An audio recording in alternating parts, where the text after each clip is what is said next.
Hello மக்களே, welcome back to Mister Watches 360. நான் தான் உங்கள் டிகே பேசுகிறேன். ஸோ இன்றைக்கி எந்த வீடியோ பற்றி பார்க்க போகிறேன்னு கேட்டிங்கன்னா, கண்டிப்பாக captain America brave new world அந்த மூவியோட ட்ரெய்லரை பார்த்துருப்பீங்க. ஸோ அந்த ட்ரெய்லர் பற்றின ரிவ்யூ தான் இன்றைக்கி பார்க்க போகிறோம். இந்த மூவியோட ஃபஸ்ட் ட்ரெய்லர் வந்து எனக்கு அந்தளவுக்கு இம்ப்ரூவ் பண்ணுற மாதிரி இல்லை. லைக் எல்லாத்துலேயுமே அடி வாங்கின மாதிரி இருந்தது சிஜிஏல. ஏன்னா எல்லாத்துலேயுமே ரொம்ப அந்த டிஸ்மி அந்த சீரீஸில் எப்படி கொடுப்பாங்களோ அந்த குவாலிட்டி மாதிரி தான் இருந்தது. பட் செகண்ட் ட்ரெய்லரில் அந்த எல்லாமே ஃபில்ஃபில் ஆன மாதிரி அவ்வளோ சூப்பராக ஃபேண்டாஸ்டிக்காக கொடுத்துருந்தாங்க. அண்ட் ரெட் ஆல்க்கு இன்ட்ரடியூஸ் பண்ணிட்டாங்க. ஸோ சாம் அந்த கேரக்டரை வந்து பயங்கரமாக பில்ட் பண்ணியிருக்காங்கன்னு நினைக்கிறேன். அந்த ஃபால்கன் அண்ட் வின்டர் சோல்ஜர் பார்த்துட்டிங்கன்னா அதில் அவ்வளோ ப்ரிப்பேர்டாக ஆகியிருந்திருப்பார். ஒரு கேப்டன் அமெரிக்கா மாதிரி ஆக முடியலனாலும் அவருக்குன்னு ஒரு ஐகானிக் ஒரு விஷயத்தை க்ரியேட் பண்ணியிருப்பார். ஸோ அந்த விஷயத்த இந்த இடத்துல இம்ப்ளிமெண்ட் பண்ண மாதிரி அவருக்குன்னு கண்டிப்பாக ஒரு தனி ஃபேன் பேஸ் இந்த இடத்துல க்ரியேட் ஆகும்னு நினைக்கிறேன். So captain America brave new வேர்ல்டில் சாம் அவருக்கு வந்து தனியான ஒரு ஃபேன் பேஸ் கண்டிப்பாக க்ரியேட் ஆகும்.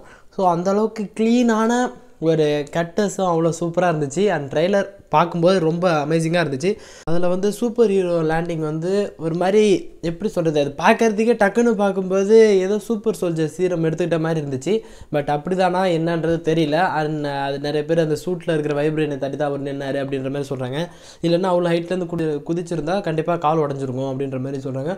அண்ட் அது மட்டும் இல்லாமல் இன்டர்னல்ஸ் படத்துக்கு அப்புறமா நடக்கிற அந்த செலஸ்டியலை பற்றின ஒரு ஸ்டோரியாக அதுக்காக நடக்கிற அந்த போர்களாக தான் இருக்கும் அப்படின்ற மாதிரி எக்ஸ்பெக்ட் பண்ணிக்கிட்டு இருந்தால் நடுவில் வந்து இந்த ரெட் ஆல்க்கு வேறு இறக்கி விட்ருக்காங்க. ஸோ எப்படி கதையை கொண்டு போவாங்கன்றதுலே ரொம்ப ஒரு மாதிரி எக்ஸைட்மெண்ட்டாக இருக்குது.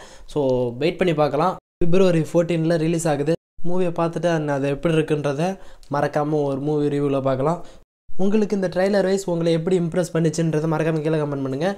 ஸோ இதோட முடிச்சுக்கலாம். நெக்ஸ்ட் ஒரு ஆசமான வீடியோவில் மீட் பண்ணுறது வரைக்கும் ஒரு சின்ன பிரேக். பார்ட்டா.